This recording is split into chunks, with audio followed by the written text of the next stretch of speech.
So today I want to talk about eating some grass. Oh, hi! There's a boy. He came trotting up. What good babies. Yeah, what good babies. So we're going to talk today while my horse gets a sugar cube. Do you want it delicious? Listen to this. Good boy. Good. Okay, let's move on. Let's go. Good. We're going to talk today. I'm talking real soft because I want them to. Oh, goodness, good. What a pretty horse. Yes, I can't train dogs because my horse keeps trying to be a part of the training. Won't she try to be a part of the training? Won't she try to be a part? She's trying to be a part of the training. Okay, let's go. All right, try it one more time. So, I board dogs. I train dogs. I've been a trainer for 30 years. Not only a pet dog trainer, but, you know, trained dogs in search and rescue and scent detection work. And it's just so important to note that the dogs that come here have some problems, sometimes of which the owner doesn't even know about. These two are almost 7-month-old labs, and they're going to the homes of 3- and 4-year-old children. They're going to each be put in a different home. So when they got here, I called them the bowling balls because they would hurl themselves into you, knock you over. And one of them takes food. Otis is his name. He takes food so roughly that he will take the flesh. If you feed him with a flat hand, you tell children to feed with a flat hand. He'll take the skin off. I have bruises on my hand from, see the pinch mark on the first knuckle there? Oops. So that's from his teeth. If you feed him with 2 fingers like this, forget it, you'll lose your fingers. So this has, in the process of a week and a half of training, we've made it significantly better. But these problems come from the puppies being taken away from their mother before 8 weeks of age. So they never got properly weaned, right? The mother, when the puppies use their mouths roughly, she disciplines them quite violently with her teeth and teaches them to suckle gently. And if they don't get that crucial training from their mother in the first 8 weeks of their life, which primarily happens between 6 and 8 weeks. So when puppies are taken away before 8 weeks, they miss out on these crucial lessons that make a great, incredible dog. So these puppies, when I first had them, would range too far, not come back when called. As you can see now, they're sticking pretty close. They're able to explore. They can run and play if they want. They're pretty tired. But it's actually peaceful to hike because of the recall, which I'm trying to get, but because they're staying close, not Velcro dogs. Their tails are up, they're happy. But they also are choosing to kind of stick around. And the reason we did e-collar training is the dogs, they have to learn that it is not an option to ignore the recall. It's not an option. So ignoring a recall involves immediately and urgently pivoting on a dime, pivoting so fast. You see skid marks, right?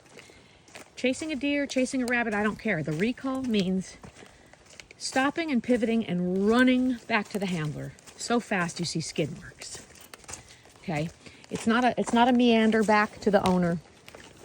It's not a walk back to the owner. It's not come halfway, look around, and then continue to come. It's come kind of like Monopoly, right? Go to jail, go directly to jail. Do not cross go, do not collect $200, right? So Fernie, Otis, come. Yes. Yes. Good. Good girl. Good boy. Yes, good. So there's no, so they're happy, they're wagging. I will, of course, reward them here, but why didn't the rewards work the first 6 months of their life? Why did the owner tell me she used, positive, rewards and all that, but that the dogs still needed to come when called? So yes, it involves two parts. This involves two parts. The first part of training is teaching the dog what to do, right? The second part of training is teaching them what not to do.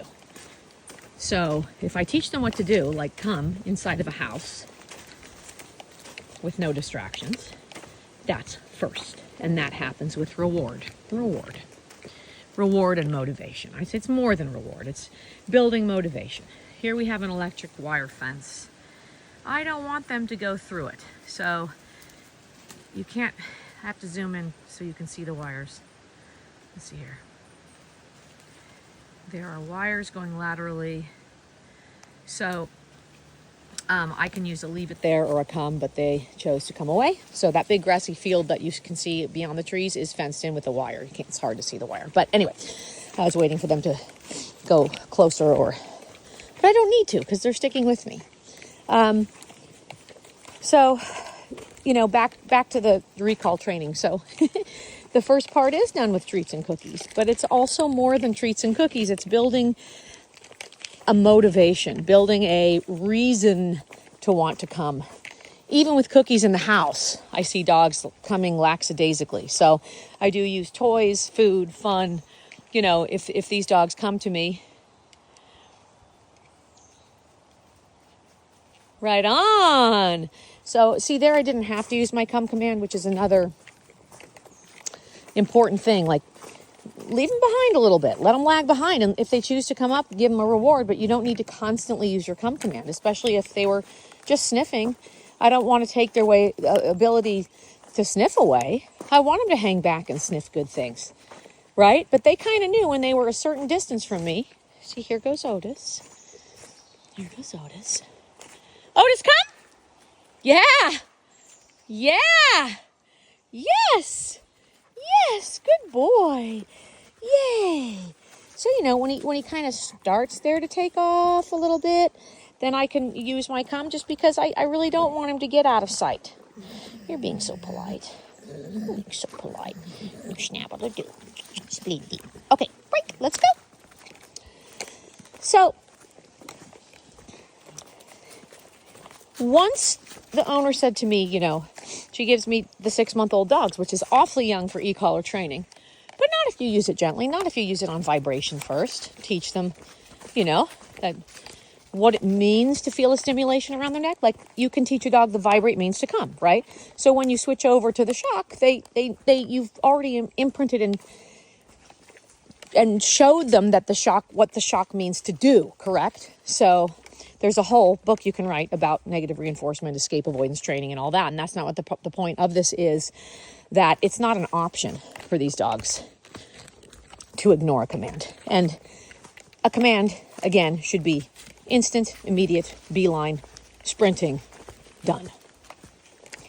So, is 6 months old, okay, they're a little over, they're somewhere between 6 and 7 months. Is it too young? No, not if you're super clear, well-versed in the tools, meaning you're an expert at what you do. You've used e-collars for a certain number of years. You've had professional training and understanding on how negative reinforcement and escape avoidance training works. You have an understanding of the dopamine that this kind of training releases in the brain once the dog, remember, it's not just about escaping the shock. It's about avoiding it altogether. And when the dog figures that out, there's a large dopamine hit that happens in the brain. And they've shown that it spikes even bigger than reward, right? So avoiding something aversive will spike dopamine higher than a predictable reward will, and that's huge. You can look at escape avoidance training like relief reward when you're driving. you're going a little too fast, a deer comes right out in front of your car, but you just miss it by a hair, that feeling, and you're driving a brand new car and you're like, whoa, your whole life just flashed in front of your eyes, but you made it. You didn't hit the deer, it got away, your car's perfect, and whew, that feeling, right? The feeling of, I did it. So it's similar to that, the feeling of relief. There goes Otis into the bushes. Otis, come. Yes. Yes, good boy. So good job, Otis. Good. Yes, good. And Fernie is always, she likes to stick around more. But Otis is, really, he's a male, and not that there's a huge difference in prey drive, but he's the boy in this duo. And Fernie is like, she likes to stick near me because they're both very food motivated, but Fernie is not going as much. My dog loves to go. Hi, baby. Hi. Did you come back? Do you want a snack cake too? All right. I have to talk in a funny voice, which is a whole nother subject. But so what I'm talking about here is, well, why would it be like you see the dogs? They're happy. Their tails are up. They're playing. He's ranging. She's sniffing. There's no helplessness or Velcro dog. When you see e-collar trained dogs that are glued to their handler, that's bad training. I mean, unless you're asking for a glue, a Velcro dog. But Velcro dog really means they won't range. They won't get out ahead of me. They won't lag behind. They're scared. So they cling to my leg or, the handler's leg. That's incorrect training. It's the incorrect use of an e-collar. An e-collar just backs up what I tell them to do. That's why they're going off again. There they go. If you don't allow your dog, if you don't have a dog that can go do its thing, you can't really train it, right? And that goes back to your release command. They need to understand that when I release them, they can go into the bush. They can go, hunt squirrels and stuff like that. So after they come to me, I release them, they can go be a dog again. It's not, and if I want them to come and stay with me and heel, I'll say heel. And there goes Fernie now. She's going to explore. So we're about to get down to the creek down here. And after the creek, they always have a little burst of although it looks cloudy, it is a little bit hot and muggy. So you're not getting the full exuberance of the dogs. But see, my border collie's out in front. I'm going to call him back. Good. Okay, let's go. Let's go. Break. I'm not calling them. You know why? Because they anticipated. They were like, we're going to stop here because I think you might be calling me. Because they're smart. Because every time I'm filming and I say, okay, here, I'm going to call them, they stop and they turn because they know that right after I say that, I call them. That's smart, So I said, oh, I'm not going to call them. Good job for checking in. You don't have to recall. Keep going, right?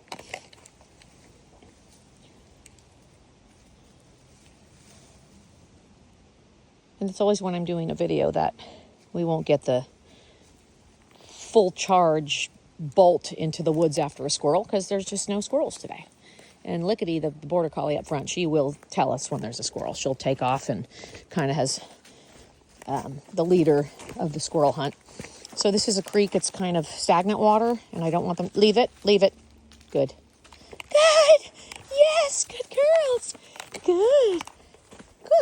Otis and Fernie also eat their poo. They were eating their poo from when they came to me, and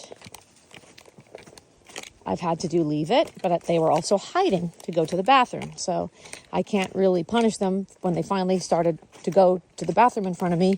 And now I have to scream, leave it when they go back to eat their poo. So it's a hard predicament to be in, right? But I'm finally able to, they finally will go to the bathroom in front of me, and then I can gently say, leave it, and get them to not eat their poo. But if they're left alone, for 6 months, they poo and eat it. So the owner actually told me what clean dogs they are, that they don't poo. Well, that's because they've been eating it.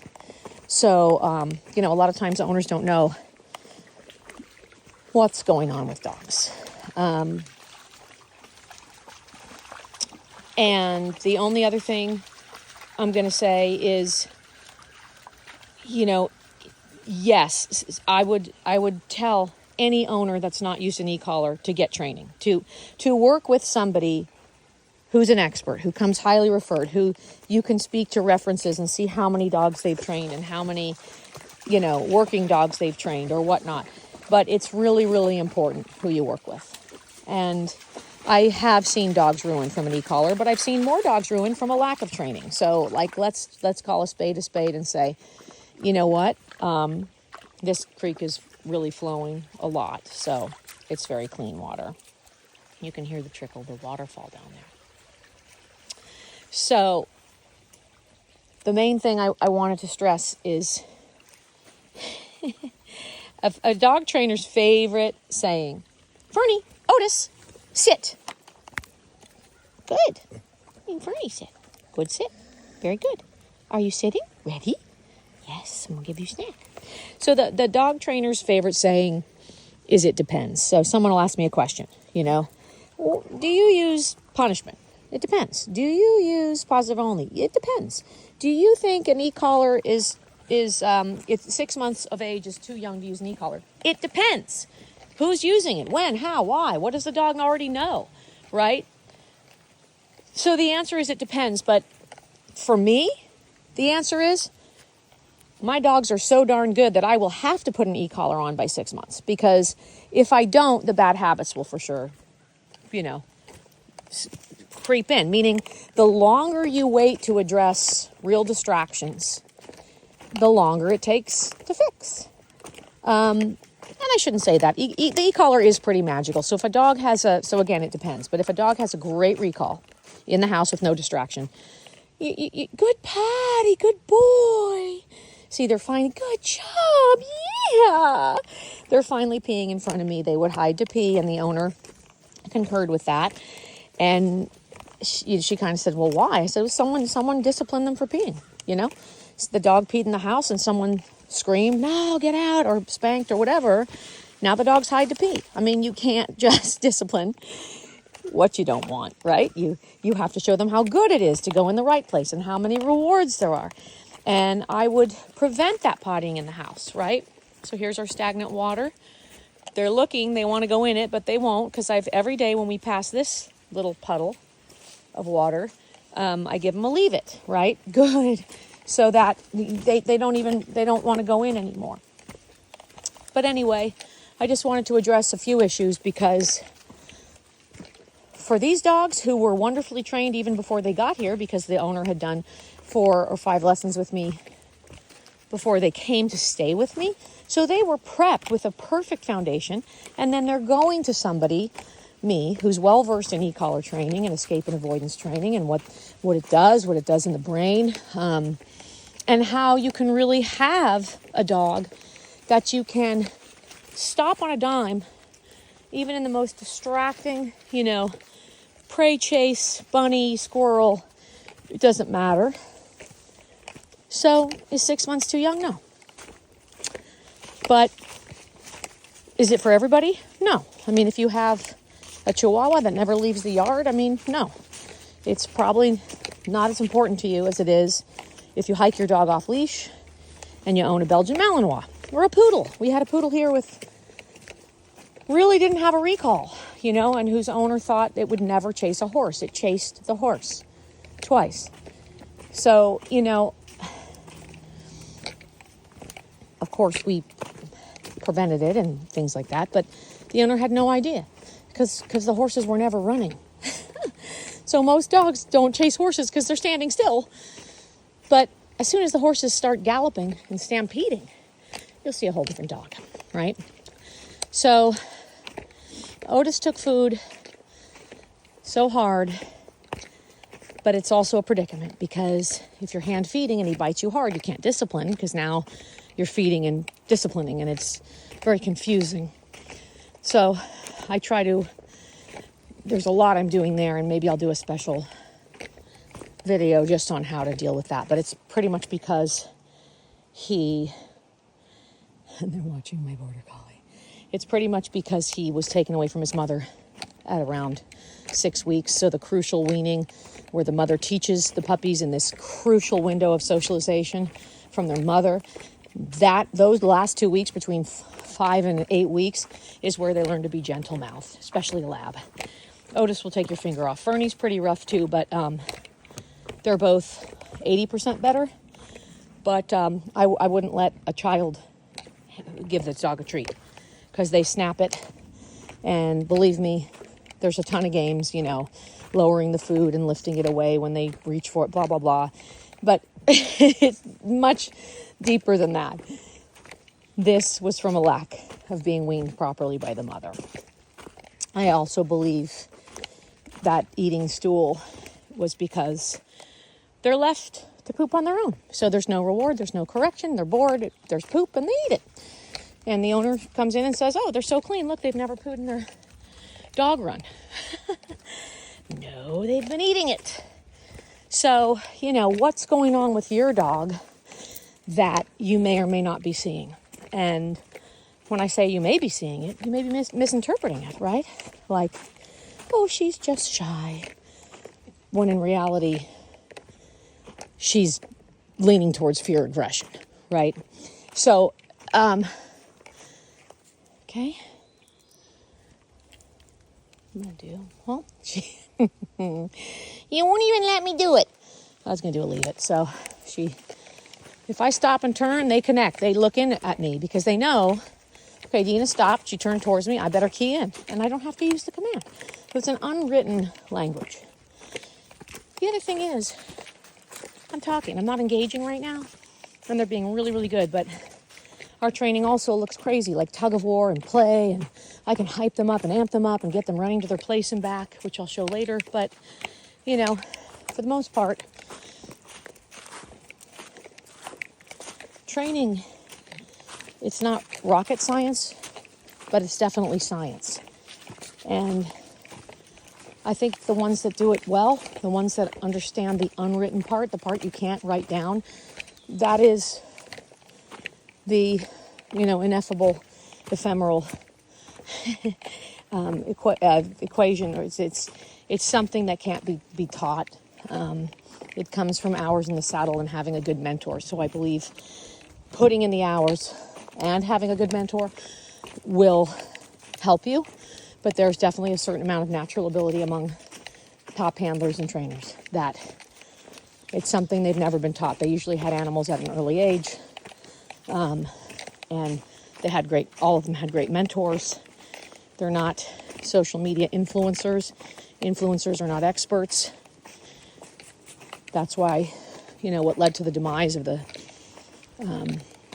there's nothing wrong with positive, the movement towards a more positive-based training, but it should have always been that way. There's nothing new. It's not all great trainers always knew. We all use positive reinforcement. And it's, a very, very small percentage, 1% or less of my training that involves using an e-collar, right? But that 1% cannot be forgotten about. That part of training, the 1% of the time I may enforce a command that's blown off, right, by the dog, that 1% is as important as the other 99%. So, it's hard to explain because I go on and on about e-collars, and I'm not talking a lot about the positive, the 99% of positive we've already done. Good girl. That's all. So, I'm hiking, bone to pick. It's real life training. I don't have time to be in a studio with sound, because I'm training dogs. I'm training dogs. I don't have to micromanage dogs, okay? You can watch very good trainers. Their dogs run amok. They're on flexies with prong collars on. It's because they have a relationship with their dog. All that doesn't matter. What matters is, Fernie, Otis, come! That the dogs listen. Yes, with wagging tails, right? Exuberant body language. Good. I don't have any treats, but I'm going to tell you how good you are. Excellent. Okay, let's go.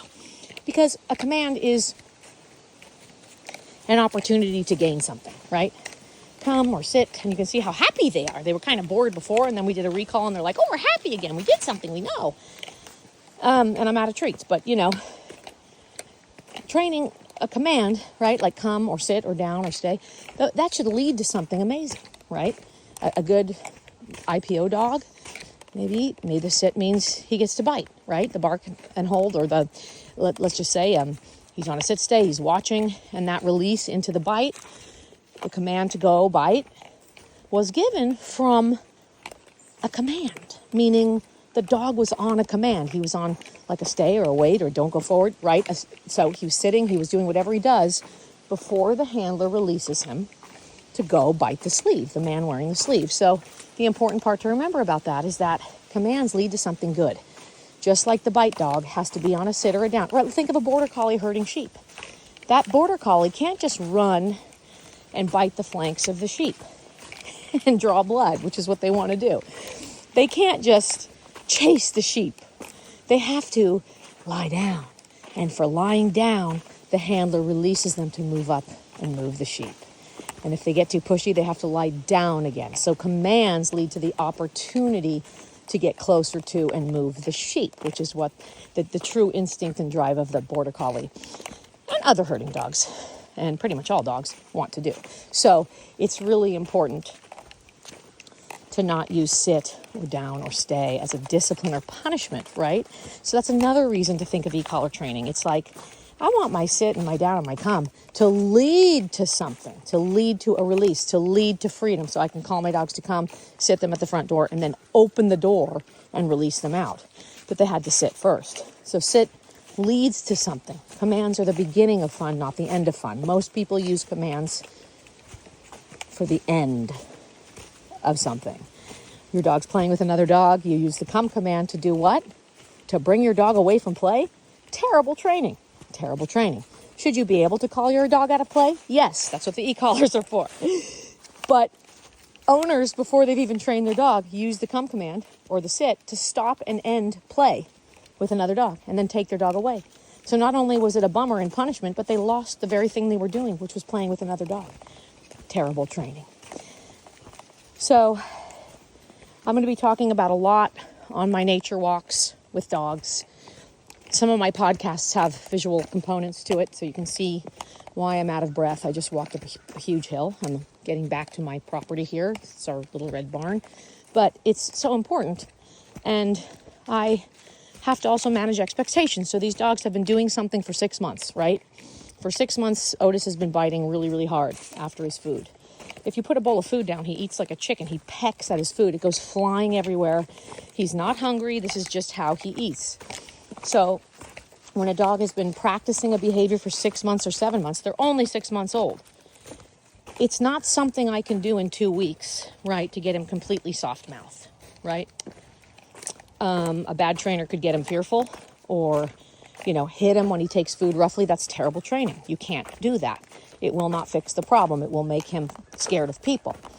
So it's a very intricate balance when you're dealing with eating poo or being hard-mouthed, biting, snapping at the treats. Those are behaviors that land dogs in shelters, not necessarily the poo one, but the biting one. People will misinterpret that as aggression or they're too rough for my kids or blah, blah, blah. The latter is true. They're too rough for kids. But, these dogs end up rehomed and in shelters simply because they can't take a treat because of the breeder, okay? The breeder who took the puppies away from the mother before 8 weeks. But it's also the owner's responsibility as well. What age should I get a puppy? And if you look that up, absolutely between 8 and 10 weeks because of the lessons the mother teaches the puppies after 6 weeks of age is so important. I would err on the side of 10 to 12 weeks with the mother and good socialization where the breeder takes them out. But both the poop eating, okay, that's a sign of a breeder who didn't clean the kennel, who didn't clean the whelping pen. In the beginning, the mother actually eats the puppy's poo to keep the pen clean. That's normal. That is normal behavior. The puppies should never eat their poop. But the mother keeps the whelping pen clean so that the puppies become clean and don't soil their immediate area where they den. But if puppies are left after their mother gets taken away, which is bad, then they start pooping in their pen and they start playing in it and eating it, and they become dirty dogs. So meanwhile, they're just breeders like this. Not all breeders, I love breeders, but breeders like this are worried about getting the bitch pregnant again. And it happens in the horse world too, where horses are weaned at 4 months old so they can get the mare pregnant again. It's the horrible training. It's horrible training. It's horrible. And I've had to use my recall. Actually, never on this whole hike, okay? They're tired because they've been here over 10 days. And they have had so much running, you know, and yes, good job, you're going to play.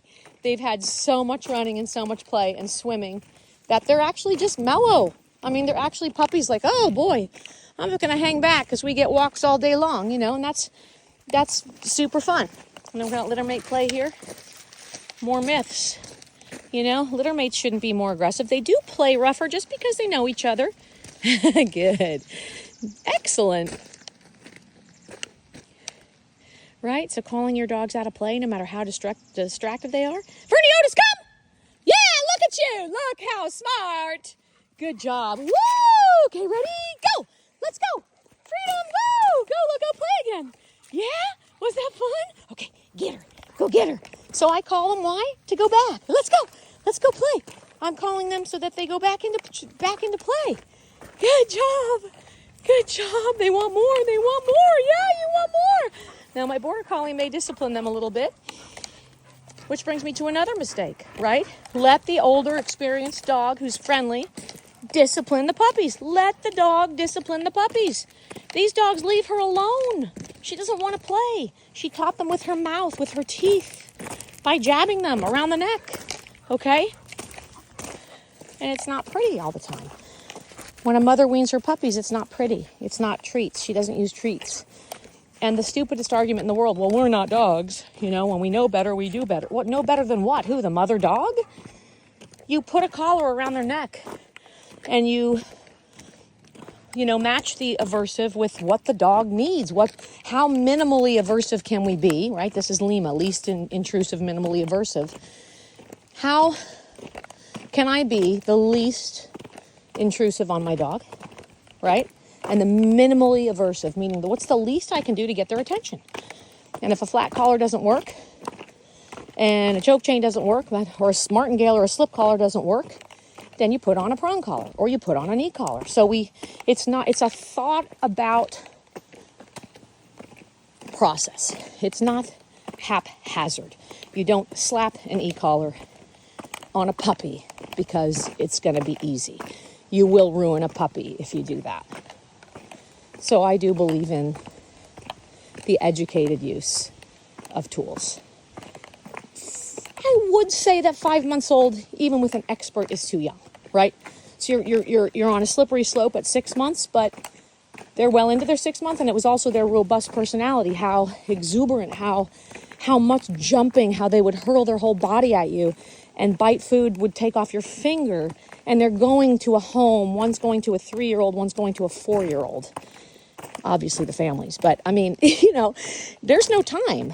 I don't want them to be rehomed. You see what I mean? So trainers have, you guys want to swim? You want to go swim? Where's your purple ring? Go find your purple ring. So we're home from the hike, for those of you listening and not watching. But, where's your ring? Oh, Splitty, I know where it is. It's in the garage. So we're going to go get the ring so that they can swim. But I'm just going to tell you guys, they totally want to swim. Garage is locked. Just a minute to end it. And if you're still listening, we are going to show some swimming here, which is fun. Stay tuned. I'm just getting the purple ring out of the garage. So, it's fun. Okay, here we go. Come on. Get the purple ring. Go get it. Splitty, go find purple ring. Hurry. Take it, come. I'm just going to go in the garage. Take it, come. That's so smart. That's so smart. Yes, we're going to go swim. I'm like Mr. Rogers. I can see all my dogs through my purple ring. I see Splitty. I see Fernie. I see Otis. I see Splitty. Good. Ready. And swim. Swim. Good. So now they're swimming, and I'm sure you can hear it. Otis is going to go in. This is a really good reward. But see, they know this comes at the end of the hike, and they love it. They love it. So my big answer is it depends. And I hate that answer, but if you're not an it depends kind of person, like What age do you put an e-collar on a dog? It depends. Do you use positive only? It depends. Do you use punishment? It depends. Do you put an e-collar on a 6-month-old puppy? It depends. It depends. And like, I hate, if you don't use that answer, if you don't hear a trainer use that answer, it depends. It means it's a cookie cutter. Come on, swim to the steps. It's a cookie cutter. Somebody go take. Here, go take it. Go, go, go, go, go, go. Take it. 1, 2, 3, jump. And I do let my dogs bark when they're playing. Take it. Good. So if you don't hear your owner say it depends, or your trainer say it depends, it really means they're a cookie cutter mentality trainer, which means they're cutting out 50% of their training. And I'm not kidding. If the answer is not, it depends, it means you're a cookie cutter trainer. If the answer is, I only use cookies and treats, I only use positive reinforcement, you're a bad trainer. You're a bad trainer. You're bad. Sure, you can train a dog using only positive, but what about when there's a bunny running and they blow you off? Do you see what I'm saying? So it's when you hear these big trainers, I won't mention, her name or his name, but many of you know who I'm talking about. It's the problem with it is it's the sneaky semantics. Like, of course I can train all my behaviors with positive. And so they go out and preach it. But they are not, I still have yet to see their dog sprinting after a deer. I want to see mid-sprint, and I want to see the dog skidding to a stop and coming back. I want to see that, not with prevention, not with the dogs standing 6 feet away on a leash with sheep standing still in a pen as distraction. No. I want to see them at the greyhound races and recalling a dog who's chasing a greyhound who's chasing a lure, okay? And I want to see that dog recall so fast that it leaves skid marks. That being said, be the squirrel and happy training.